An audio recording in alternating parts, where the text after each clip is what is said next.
All sewing machines prefer good quality sewing thread, including the Singer Heavy Duty 4411 sewing machines. Let me tell you about quality thread.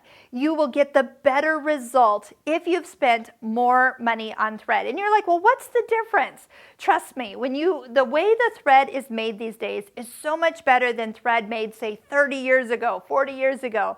So if you have grandma's old sewing thread that she gifted you, that really wasn't a gift. Trust me, spring for a little better thread. You can even find better thread at your local sewing machine store. They sell sewing machines. They want those machines to perform well. They have thread that they will recommend at the store that will be great for this machine.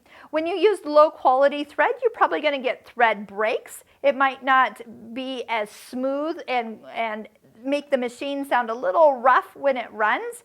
I've also had where it just doesn't work well and it leaves a lot of lint in the machine. Now don't forget, we have a video on how to clean this machine.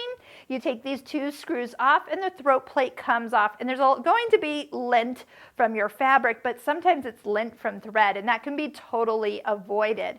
So trust me, when you're having troubles, make sure you put a new needle in, clean out down below, and take a look at which thread you're actually feeding this machine with. If you feed it with good quality thread, just like our own bodies, good quality food, healthy food, we always perform better.